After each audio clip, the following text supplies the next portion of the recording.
अस्सलाम वालेकुम एवरीवन। आज की इस वीडियो में हम एक क्वेश्चन के बारे में बात करेंगे। वो क्वेश्चन है कि वेनिशिंग ग्रेडियंट प्रॉब्लम क्या होता है, ये किस तरह से होता है। ये जो कंसेप्ट है इसकी समझ नहीं आ रही है। अगर हम इसे आसान अल्फाज में समझने की कोशिश करें तो वेनिशिंग ग्रेडियंट जो होता है ये एआई और न्यूरल नेटवर्क में एक कॉमन प्रॉब्लम होती है जो ज़्यादातर डीप लर्निंग मॉडल में पाई जाती है। ये जो इशू होता है ये तब होता है जब हम बैक प्रोपिगेशन एल्गोरिथम यूज़ करते हैं ताकि मॉडल को ट्रेन कर सकें। सबसे पहले तो हम इसके मतलब को समझने की कोशिश करते हैं कि वेनिशिंग ग्रेडियंट का मतलब क्या होता है। न्यूरल नेटवर्क में हर लेयर जो होती है उसका अपना एक वेट होता है जो अपडेट होता है ताकि मॉडल सही से प्रेडिक्शन कर सके। जब बैक प्रोपिगेशन के थ्रू हम ग्रेडियंट कैलकुलेट करते हैं तो ग्रेडियंट को हर लेयर के वेट के साथ मल्टीप्लाई किया जाता है।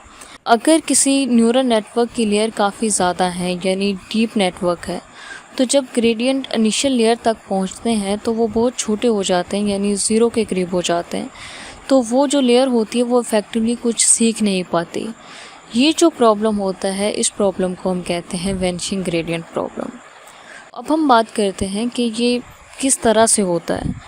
जब ग्रेडियंट जो होते हैं वो बहुत छोटे हो जाते हैं तो वेट को अपडेट करना मुश्किल हो जाता है और मॉडल सही तरह से ट्रेन नहीं होता। इस वजह से मॉडल अच्छी परफॉर्मेंस नहीं देता यानी अच्छी तरह से प्रेडिक्शन नहीं कर रहा होता और आपका जो लर्निंग प्रोसेस होता है वो भी स्लो हो जाता है।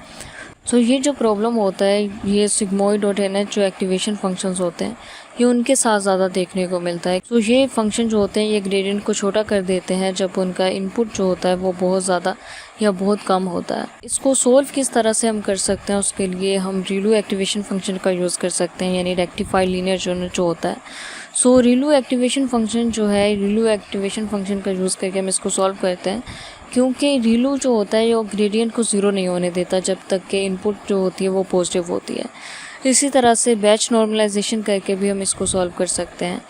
ये जो टेक्निक है ये इनपुट को नॉर्मलाइज करती है हर लेयर के बाद ताकि जो ग्रेडियंट होते हैं वो स्टेबल रहें और वेनिशिंग ना हो।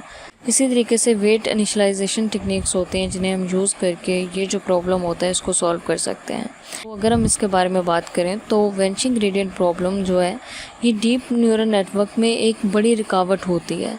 इसको सॉल्व करने के लिए आपको सही एक्टिवेशन फंक्शन, बैच नॉर्मलाइजेशन और वेट इनिशियलाइजेशन टेक्निक का इस्तेमाल करना पड़ता है ताकि आपका जो मॉडल है वो एफिशिएंट और सही तरह से ट्रेन हो सके। ये होता है वेनिशिंग ग्रेडियंट प्रॉब्लम और इस वजह से ये प्रॉब्लम होता है। आई होप कि आपको इसकी समझ आ गई होगी। अगर इससे रिलेटेड आपका कोई और क्वेश्चन हो तो आप कमेंट सेक्शन में टाइप करके पूछ सकते हैं। शुक्रिया।